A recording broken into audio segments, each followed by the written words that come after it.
just give us an idea of why was it important for you to release this type of topic in the form of a book? You know, I think just a little bit of background is that I've been through different levels of leadership.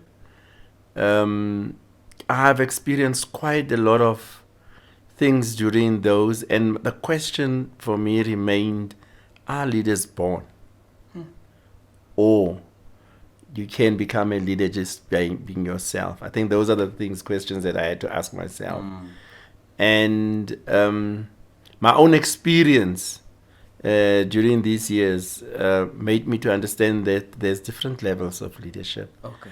And that leadership, in a way, leadership is not something that is based, that you can go and study for, but it's something that you develop over a period of time. And I always had the questions about, sometimes we saw leadership only in corporate or in government. But leadership starts in your family, at home. That's where leadership starts. Leadership is within the community. And a lot of things, there are basic things within leadership, and there are things that actually added.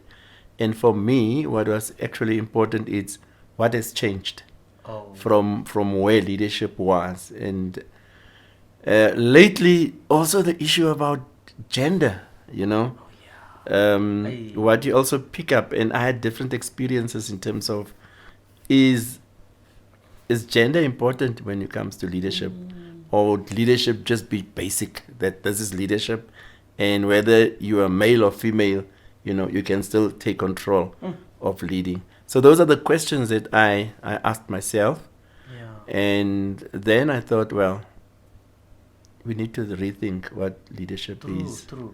Do you touch on that? That's sensitive topic in the book? Yes, I do. I talk a little bit. I think somewhere in the book it's around whether there's a difference between gender and what gender is. And initially, and funny is that now of late I realize, well, I'm wondering whether it's true. Because there's this sense that leadership is men who lead different from women. Okay. And I think there is something like that. Okay. You can see it, but then my own experience, I was led by women, I was led by men, and funny is that some of the men who led me, opened up opportunities for me. But then there are those who are just stuck like a manager, like this is how you need to do things. This is what needs to happen. It's my way. So you also have those men. And then I was led by women who you can feel the touch of people, sensitive towards people, and who would give you the big, like your men are more strategic. Okay.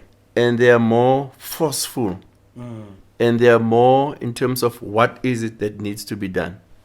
Women are more, they bring the human part in. How they also work with you, how they will, interact with you. And so those are the differences that I realized. But at the same time, I want to say, within the gender, the male gender, the one person that was a man who led was like, I would never want to work for you. Okay. And then the other one, also a man who actually in a way supported, and created the environment for you to do. Okay. Then the same scenario with women. I was a woman who led, and she was very forceful, but I think she was toxic at one stage. So I could not feel that part, But then there was another woman who led, and again the environment was totally different. So the question is, so you is gender really important? Yeah. I think that is.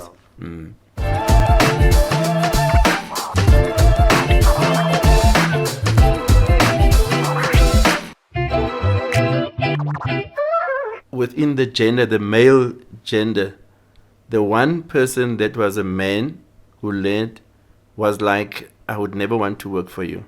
Okay. And then the other one, also a man who actually in a way supported, and created the environment for you to do. Okay. Then the same scenario with women. I was a woman who led, and she was very forceful, but I think she was toxic at one stage. So I could not feel that part, But then there was another woman who led, and again the environment was totally different. So the question is, okay. So you is can't gender really put them in a important? box and Yeah, say yeah, this is yeah, yeah. actually I how think it that is is. out. Yeah. So culture might have. I mean, if you look at transgender, that might be also issue of, well, Yes. how do you perceive me as a leader? Do you want me to lead you? Okay. Because leadership it goes both ways. And how do we when we are fighting, when we've got differences, Yeah. and that might be I'm one of the glad you things that would mentioned- influence That you mentioned it. culture, because especially in Africa, it's I think it's more difficult. Yeah, The yeah. free world out there, it's different. Yeah. People don't have the type of culture that they can stand on. With Mm, us, we have people that are like, hey, even before we go to the Bible, like Yeah. this thing is wrong, Mm. and it's a difficult one. Okay, so when we look at because we don't want to give the book away as well. Yeah, We yeah. want people to order it and all that. What are some of the common misconceptions about leadership that you aim to address in this book? When you go into, and I think I've actually written some of it. When you look at the book, I talk about potholes. Okay. Yes. There's a chapter that actually referred to the potholes, and those Yeah. potholes is chapter 4. Yes. When you go to the page 50, when you read it, I was trying to indicate that there's such a lot of potholes within this that you need to understand, and that was a purpose for me. If I'm appointed as a leader, I need to understand that these are the challenges that I'll have, Okay. and what are those challenges, and when you use the pothole concept, in some areas, when you drive, it's difficult. It's like you have to move over. You can get an accident. In some areas, the pothole might be very, very small. You can maneuver around it. Some areas, it's very deep. So in a lot of ways, I think leaders must understand that those are the things, the challenges that you'll get, along the road, and then one who then say, what are the myths, about leadership, people who, well, the toxism that I referred to, narcissist type of the leader, which is for me one of the areas that is actually very, very sensitive. I want to put it that way. My own experience, I thought, you can actually see what happened here, Whoa. right? Yeah. You can, when you look at my. Okay. So some of the things that one goes through, and I started to develop this, and that's part of why I also wrote it.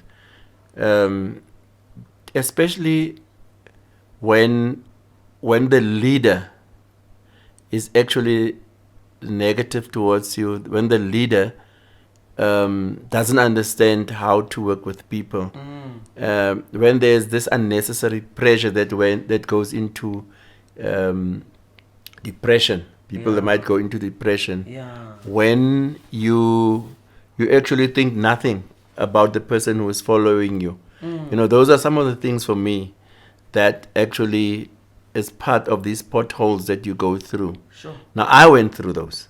Okay.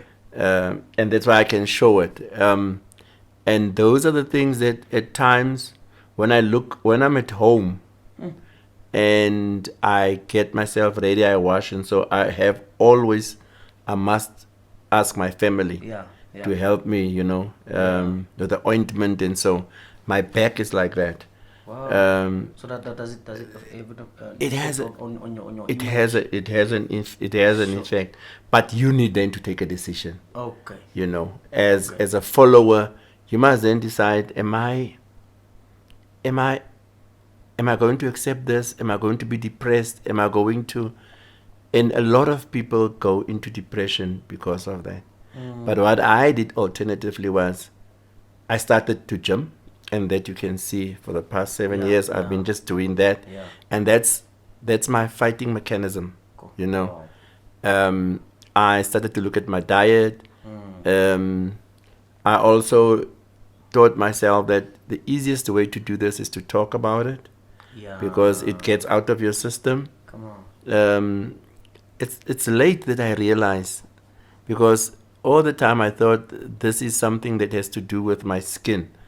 But then when they took part of my skin, then they said, no, it's psoriasis, which is part of it, you know, stress related. And when you look at the book, and actually when I talk about the stress of the body and that the immune system, I talk about that also. What are those things that people go through, you know, under the wrong leader? When the leader is not right, when the leader is not effective, when the leader is, and sometimes when the leader is there because you know somebody, you know, and when the leader has not gone through the levels. Because for me, what is important is to go through the levels, because you stretch yourself as a leader, you get a better understanding. Out of that comfort zone, you go to the next one, the next level, so you know how to work with people. And that is what changed everything after COVID. You know, how do you work? How agile are you as a leader? If you are not agile as a leader, then you actually also stress.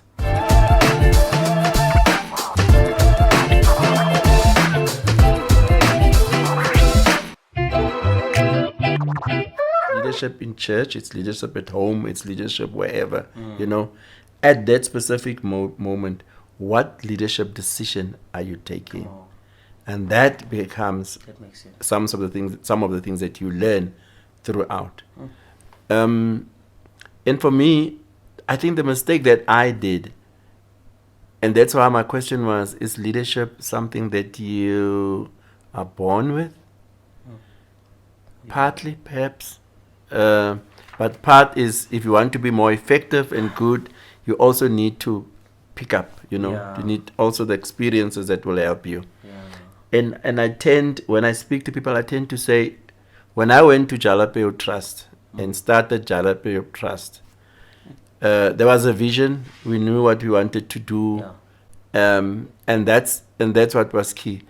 But when you ask me whether I did well, I was effective and efficient, I think I would say not 100%. Okay. Because part of what I was supposed to do is to transfer. Then that's what the leader should do. You transfer the skills and you prepare people to then come in and take over. And I think what I missed is I did not. Immediately after the 3 years, I just decided, let me move out. But if I've done that, you know, it still would have been there. But then obviously Rousseau took over. And the two of us knew what we wanted in the areas. But when I left, and when he then also took over, and not long before he left also. So there was this vacuum. And when they appointed somebody, at the end of the day, the person had different ideas and reasons why he was there. But the two of us, we knew why we were there and what was expected from us. So for me, sometimes I think, well, I missed it there. You know, it was there, and then I left. And one of the things that is important is, as a leader, you need to transfer, you need to mentor, and then when you move, you know that you're leaving something that people can then take out, so that it replicates, you know, going forward. Right. Let's look at years ago. Who were the people who were leading in NGOs? It's the same people who are ministers now. It's the same people who are HODs, who are DDGs, who are, you know. And what did they do? They never transferred the skills in the NGO. So the NGO, in terms of their capacity and their leadership, they don't have, they're struggling. Okay. And that's why a lot of them are dying, you know. But and what we did and what people did when they moved up, they never gave back, because it's as you climb, you lift as a leader. Yeah. Because as you lift, then it means it becomes stable in terms of what it needs to do. So for me, that is also where the gap is. But I also want to say, as a leader, and why I talk about levels. Yeah. I'm good at geography and at music. Okay. So if I'm good and I've got the skills for geography as a teacher, and because I'm good, I get good results, they make me the principal of the school. Am I a principal? Ooh. Am I a leader? Ooh. Wow. You see, I'm good here, and this is where I belong. So sometimes we see that as a way of appointing people, and then we appoint the wrong people. You know, unless when I'm the best here at geography as a subject, I also learn how to work with people, because at the school I only work with kids. Now when you become an HOD or when you become a principal, you now have a total different spree of people that you're working with. Sure. And therefore, for me, it's at levels, but it's also understanding that leadership is also about people, being people-centered, and how you interact with. What was the most difficult part for you to write this? Because there's so many books out already on this. It's what you write about. Okay. You know, what is it that you want to send through? What will people learn from what you write? Is this the right thing? You know, should I put this in? I mean, I wrote, and it's not like I wrote only this year. You know, it has been coming for some time. Sure. And each time I've been saying, I'm going to do this. But then, looking at what has already been written, what do you want to do? Sure. And what do you put in and what do you take out? And I think there's quite a lot of things that are not in there, which I feel I could have put in there. But does it answer the question of what are the areas that you want to be reimagined? You know. Wow. Yeah. So those for me that was one of the challenges. Yeah. And then, obviously, when you write, do I bring in my own experience, or do I take out some of it? And it took me some time. Then I realized, okay, let me just, because it's easier. It's not like I'm writing something and I don't know, you know, I haven't experienced these things. So it's easier to then, you know, look at some of the experiences that I've gone through and put that in, you know, and link it to what is in there. So those were, and then obviously you have discussions with people around it and their inputs, you know. So then we spoke about portals, and we wouldn't want to give the whole book away, but the Potjie course as well, which is also it's also part of the culture of how we live in society. But how did you incorporate that? And that's addressing. Potjie course is actually addressing how you want to do it. What are the key things that are important? Number one, what is important in leadership is the environment that you find yourself. And look at your Potjie course. When you make the fire, you know, the environment in which because ultimately that environment becomes important for the Potjie course to simmer and to smell into. So as a leader, you must create an environment wherein people work and which they can find themselves, you know. And in the Potjie, you have different things, and your what you use as part of it, because we can have all the ingredients, but your touch. I mean, the food that I had today, I don't think I would have prepared it the way you have prepared it, and have that touch on it.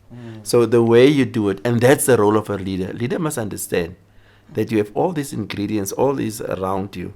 But how do you make sure that you perform as an organization, perform in such a way that people can see, but here's effective leadership that is happening, you know?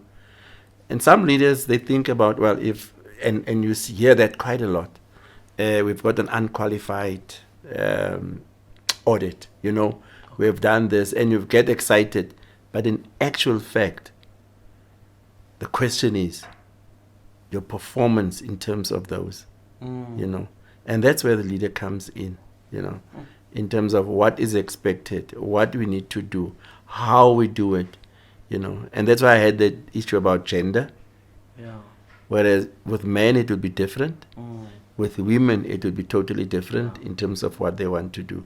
And you get sort of that feel of what it means. So for me, I thought, let me take that as a sort of an understanding of what Potjie causes. You know, you have these different flavors, you know, the touch of it, and how at the end of the day you serve, you know, and that brings the role that the leader then has to play.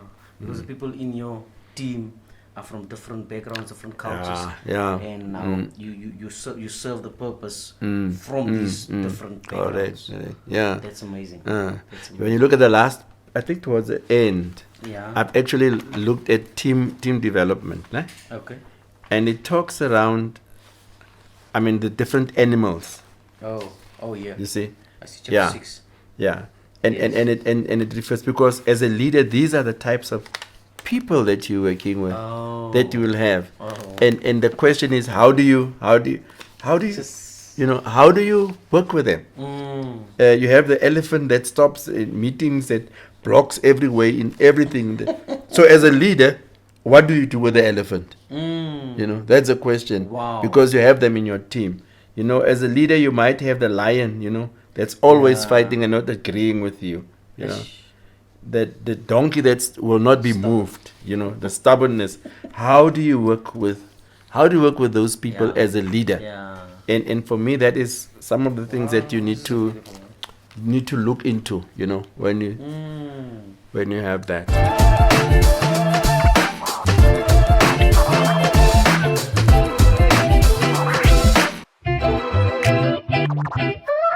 Okay, how do you envision the future of leadership evolving, and what role do you see your book playing in that transformation? So we spoke about the importance of why you wrote it. You're trying to reimagine it. You're trying to bring a different perspective and all that. But can you at least see, you know, what your book will do as soon as it goes out in terms of transformation? Yeah, I see it as a handbook. I see it as sort of a handbook, number one. I see it as a book that you can read for leisure, you know, if you want to read and just look at what is there.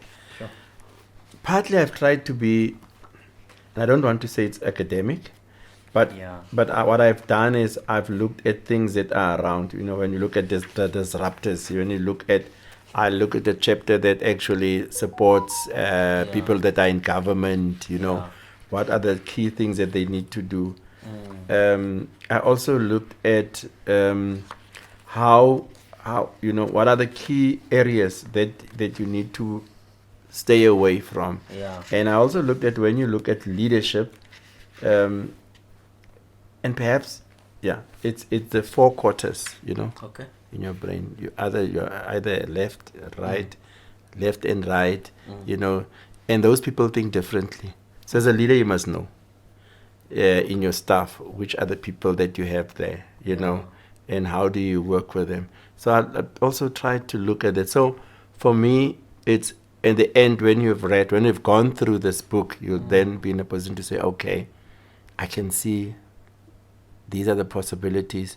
I must watch myself, you know, how to work with people. For me, those are the things that I want, you know, to come out, and that they might actually help and change. Look at COVID-19, what it did for us, you know, the challenges that we experienced. Nobody knew what's happening, but an agile leader would have known what to do.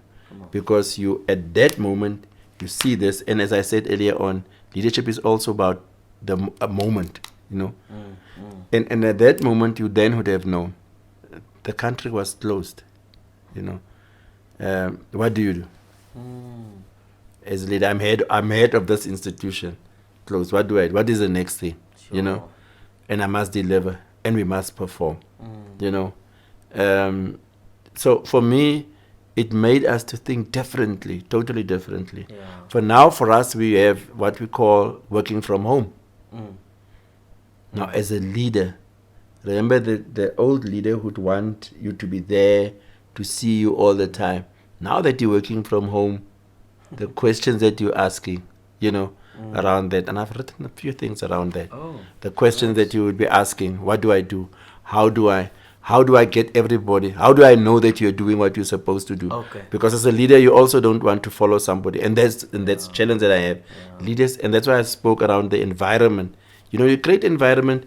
All what is important is people deliver what they're supposed to deliver. Yes. So now that you don't have that hold, you know, the leader that's always behind you, that always want to see, that always want to be in charge, is in trouble. Sure. Because you don't know what to do. You don't know what to expect. But if you are a leader that's open, that's agile, that understands, you'll then know, but I have this team. Yeah. And this team will deliver in terms of what I want. Well, in government, they talk about KPIs, key performance information that you need, your KPAs, and those are the things that you know that you need to. You have obviously a strategy that says this must be completed by this time, you know, those things. So those are the things that would actually assist you. But constant also interaction. If you're working from home, it's fine. But if you have deadlines in terms of supporting and providing information, stay to the deadline, you know. If you can't, then indicate you can't, you know. For me, what is important is when the work is done and it's delivered and you have the work, why should you? You know, sometimes the question is, do you really need to have somebody in the office and sit the whole 7 hours in the office and do nothing? But when you're working from home, you can do the work and you get actually more. And what I realized when we were working from home during the COVID period was you actually do more. Actually more than what you do ordinarily in the office. You know, you work late hours because you want things to be completed. Sunday after and church. Yes, that's what you're doing. But yeah, it's how, but it's also how the relationship with the team. You see, when that relationship is good, then it means people don't want to disappoint you. They will want to do the work. Because remember, leaders has got followers. And your followers do it because you show the direction and you show what is needed. So you would not have the challenge. You would not even have to ask where the work is. Your personality will say, I don't want to disappoint Brian. And therefore I will do what I have to do. But I'm also enjoying what I have to do. Remember, most of the time you are working with people, not at home. 7 hours, 8 hours you are at work. The time that you are with family, it's less, because then it's time to sleep. Sure. So that environment needs, for me, you need to create, as a leader, you need to create an environment where your team, you know, wants to be there. Sure. And because they want to be there, they will actually also deliver what you need to. You don't need to police them.